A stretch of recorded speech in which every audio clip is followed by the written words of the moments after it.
the Marner discussion is going to be extensive over the next 3 weeks in terms of, his what he wants, what he's looking for, what is reasonable. Like we talk about the dollar amount a lot, and who knows what he wants, where he wants to go, whatever. I guess he's got to get to July 1st to find out exactly what's out there. But what do you believe is like a reasonable ceiling for the amount of money, like per year, that this guy can even ask for, that would allow the other teams to say, yeah, we're willing to have that discussion? Yeah. Like the highest paid player in the league, does he have that in mind? Does he really think he can get the highest cap hit in the NHL? I don't know that he has that in mind. Do I think he's capable of that? Sure, I do. I think that there are teams that would step up and pay Mitch Marner north of $14 million. North of 14. I do. But I don't see, like, hey, look, you don't have to look too far down the road and watch what Yzerman and the Detroit Red Wings are trying to get done this offseason. I have a hard time envisioning Mitch Marner playing for the Red Wings and being that close to the Toronto Maple Leafs. But the Detroit Red Wings, the entire organization, the building, the city, the fan base is absolutely starving for something like that, something really significant. Now, I'm not connecting those two. I'm just saying that I could see Detroit stepping up in that fashion. I had a team tell me earlier today that they think that Marner would consider taking a shorter term, depending on the fit, depending on the team. That doesn't mean he's taking less money on an annual average salary, and it depends which tax market we're talking about, despite what the commissioner says.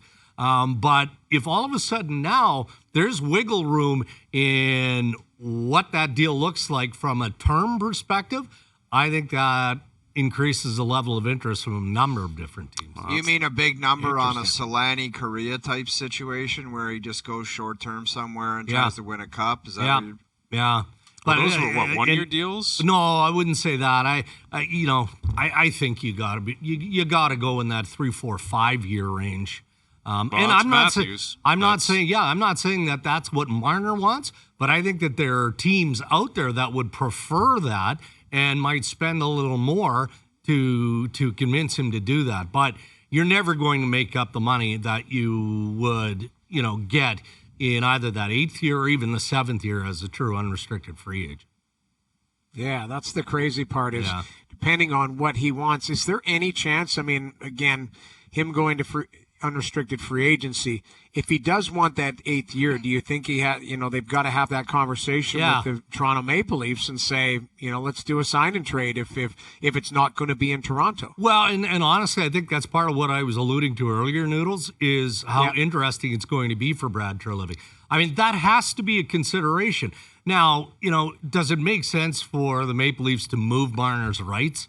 You get a 4th or a 5th round draft pick, so the team can get to him earlier. And no, that doesn't make a whole lot of sense. I could understand, I guess, doing that. But what if there's an actual trade here and Marner is willing to negotiate, an extension, and he does get that 8th year if that's attractive to him with the team that he wants to play with, and you're helping that team by maybe getting a player or a couple of players that are actually going to help the Toronto Maple Leafs in the process as well.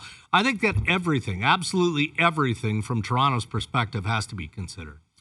Yeah, that makes a lot of sense for the Leafs. Yeah. And I would think for Marner, there have been reports that the relationship is frosty or whatever, different terms. I don't see how that makes any sense if we're dealing with business. Right. And what could possibly be? I get that they asked him to waive at some point. Well, when a guy doesn't want to re-sign, why wouldn't anyone? That's what an organization does. That's what I'm saying. It's not. So they didn't treat Mitch poorly, to my knowledge. Maybe he has a different impression of this, but what could possibly lead either party to say, we're not helping you? And same thing from the Leafs. No, why would you be I'm agree. not helping you, Mitch? Why? Why would you not why would you do that? Why would you do a disservice to yourself because out of pettiness or whatever? That doesn't seem to make a lot of sense to me. I don't get that sense at all. And look, I'm sure that Brad Treliving tried to engage with the Marner camp a number of different ways and a number of times over the course of the season, certainly prior to the season,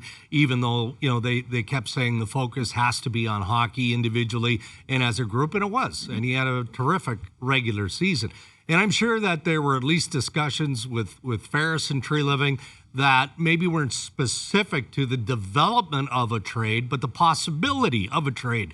But I do know that Marner more or less was blindsided by the Carolina scenario at the trade deadline, but not to a point, I don't think, where there's hard feelings or where that would interfere with anything. I kind of remain status quo on this front. Unless there's a deal that makes sense to manage everything we've just talked about here, then he goes to July 1st. And he looks at everything in front of him from, the full freight of a multi-year term, 7 years, to a shorter term. And then he listens to whatever the interest the Toronto Maple Leafs would have, and he makes his decision as educated and informed as it would be at that point. Yeah. Well, that's where I wonder where the Leafs would, if they'd feel like they're just wasting their own time. Like if you've been trying to engage with him on conversation, why do it? Why wait? Why even talk to him on July 1st? What's the point? If you've been trying to talk to him for 6 months and he's not going to do it, why would you even engage? Yeah, that's not the way Brad Treliving works. I mean, he's involved in everything.